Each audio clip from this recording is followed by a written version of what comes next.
Bonjour les cinéphiles. Dans cette vidéo, je vous présente une sélection de films d'action basés sur des catastrophes naturelles et surnaturelles.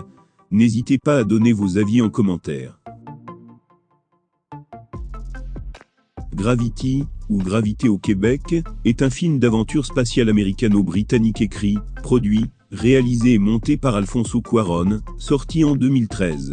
En 2014, le film remporte 7 Oscars, dont celui de la meilleure réalisation pour Alfonso Cuarón.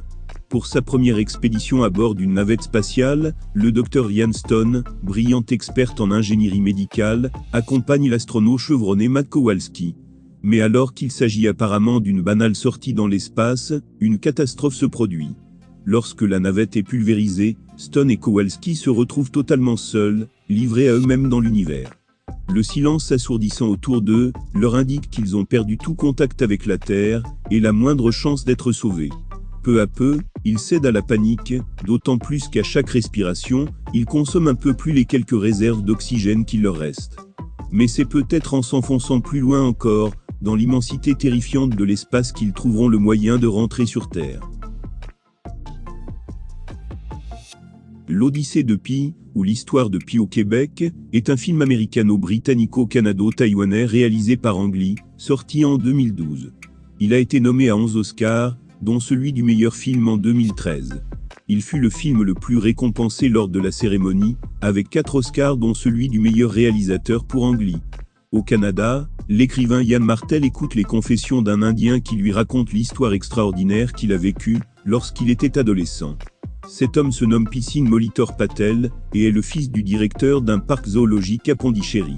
Durant son enfance, Pising, qui était le souffre-douleur de son école à cause de son prénom, a décidé de se présenter comme étant Pi.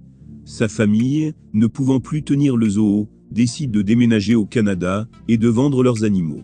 Pour ce faire, ils embarquent à bord d'un cargo pour traverser l'océan Pacifique, mais celui-ci fait naufrage. Pi se retrouve à la dérive dans l'océan à bord d'un canot de sauvetage accompagné d'un zèbre, d'une hyène, d'un orang-outan, d'un rat et d'un tigre du Bengale appelé Richard Parker. La hyène, agressive, tue le zèbre, puis l'orang-outan. À son réveil, le tigre tue la hyène. Seul à bord avec Richard Parker, Pi va tout faire pour essayer de survivre et maintenir une bonne entente avec l'animal.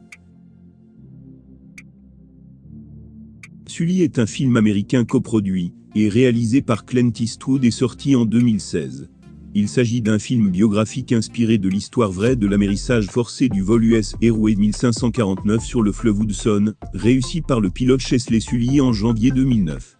Il est adapté du livre sorti en 2009 écrit par le pilote, avec l'auteur Jeffrey Zaslow. Le 15 janvier 2009, le capitaine Chesley, dit Sully, et son copilote Jeffrey Skill montent à bord du vol 1549 de la compagnie US Airways à l'aéroport de LaGuardia, pour relier l'aéroport international Charlotte Douglas. 3 minutes après le début du vol, à une altitude de 2800 pieds, environ 850 mètres, l'Airbus A320 heurte une volée d'oiseaux, ce qui désactive les 2 moteurs. Sans la poussée des réacteurs, et se jugeant dans l'impossibilité d'atteindre les aéroports voisins, celui de Teterboro étant le plus proche, il amérit sur le fleuve Hudson. L'équipage et les passagers sortent de l'appareil, sans qu'il y ait de victimes. La presse et le public saluent le pilote comme un héros. Cependant, l'incident continue de travailler Sully, qui dans un rêve voit l'avion s'écraser sur un bâtiment de la ville. Au volant de sa voiture, Lee Jung-soo est pressé de rentrer chez lui, pour fêter l'anniversaire de sa fille. Alors qu'il passe sous un tunnel, celui-ci s'effondre sur lui. Il s'en sort, mais se retrouve coincé sous les gravats. Il parvient à appeler les autorités, et les secouristes font ce qu'ils peuvent pour le sortir de là, en vain. Finalement le gouvernement s'en mêle et veut accélérer l'opération de sauvetage, mais celle-ci devient de plus en plus coûteuse au fil du temps. Certains envisagent d'arrêter les frais, arguant que Lee Jun-soo est peut-être déjà mort. Seyun, la femme de celui-ci, refuse que l'on abandonne son mari à son sort. John Otway est chargé de la protection des travailleurs d'une compagnie pétrolière travaillant à la construction d'un oléoduc en Alaska, contre les terribles animaux sauvages du Grand Nord. Durant un vol qui ramène les travailleurs à Anchorage, leur avion s'écrase, laissant les quelques survivants seuls au milieu d'un univers particulièrement hostile. Ils s'aperçoivent vite qu'ils se trouvent sur le territoire d'une meute de loups. Otway prend les commandes du groupe de rescapés pour tenter de les amener le plus loin possible de ce qu'ils pensent être leur tanière. Épuisés et sans cesse traqués par les loups, mais également soumis aux éléments naturels déchaînés, les hommes savent que leurs chances de survie sont faibles. Si la forêt semble le meilleur abri contre les animaux et la neige, le groupe va réaliser rapidement que les obstacles peuvent aussi venir de l'intérieur.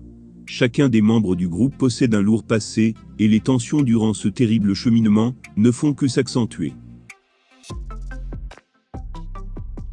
Guerre mondiale Z est un film de zombies américain réalisé par Mark Forster et sorti en 2013. Il s'agit de l'adaptation cinématographique du roman éponyme de Max Brooks. Un jour comme les autres, Jerry Lan et sa famille se retrouvent coincés dans un embouteillage monstre sur leur trajet quotidien. Ancien enquêteur des Nations Unies, Lan comprend immédiatement que la situation est inhabituelle. Tandis que les hélicoptères de la police sillonnent le ciel et que les motards quadrillent les rues, la ville bascule dans le chaos. Les gens s'en prennent violemment les uns aux autres et un virus mortel semble se propager. Les êtres les plus pacifiques deviennent de redoutables ennemis. Or, les origines du fléau demeurent inconnues, et le nombre de personnes infectées s'accroît tous les jours de manière exponentielle. On parle désormais de pandémie. Lorsque des hordes d'humains contaminés écrasent les armées de la planète et renversent les gouvernements les uns après les autres, Lan n'a d'autre choix que de reprendre du service pour protéger sa famille. Il s'engage alors dans une quête effrénée à travers le monde pour identifier l'origine de cette menace et trouver un moyen d'enrayer sa propagation. Cimetière de splendeur est un film thaïlandais réalisé par Apichatpong Weerasethakul, sorti en 2015. Il est présenté dans la section Un certain regard au Festival de Cannes 2015. En Thaïlande, de nos jours, des soldats souffrent d'une mystérieuse maladie. Ils demeurent plongés dans un profond sommeil, s'éveillent quelques heures, puis s'effondrent de nouveau, endormis. On les a transférés dans une vieille école transformée en hôpital de fortune, où la jeune médium Ken tente de communiquer avec eux. Rendant visite à une amie infirmière, Jen, une vieille femme, se prend d'affection pour It, l'un des patients, dont le lit est situé à la même place que son bureau lorsqu'elle était élève.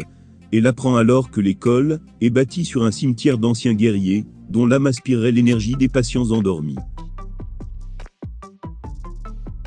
Pandémie est un film catastrophe sud-coréen sorti en 2013. Une épidémie mortelle ravage Bundang, la banlieue de Seongnam à Séoul. Après l'arrivée dans cette ville d'un conteneur renfermant un groupe d'immigrants clandestins presque tous déjà morts, Byung-woo, le premier Coréen qui a été en contact avec le seul migrant encore en vie, meurt d'un virus inconnu qui commence à infester des dizaines de résidents. C'est le chaos. Dans le pire des cas, le gouvernement ordonne d'isoler la banlieue en plein moment où la population tente de fuir vers la ville close. Salyut 7 est un film russe coécrit et réalisé par Klin Shipenko, sorti en 2017. Il s'agit de l'histoire inspirée de l'accident, survenu en 1985, dans la station spatiale Salyut 7, et de la réparation alors effectuée par les cosmonautes de la mission Soyouz T-13. En février 1985, la station spatiale soviétique Salyut 7, inoccupée depuis 6 mois, cesse de répondre aux signaux envoyés depuis le centre de contrôle des vols spatiaux dessus, et ne parvient visiblement plus à contrôler son orientation.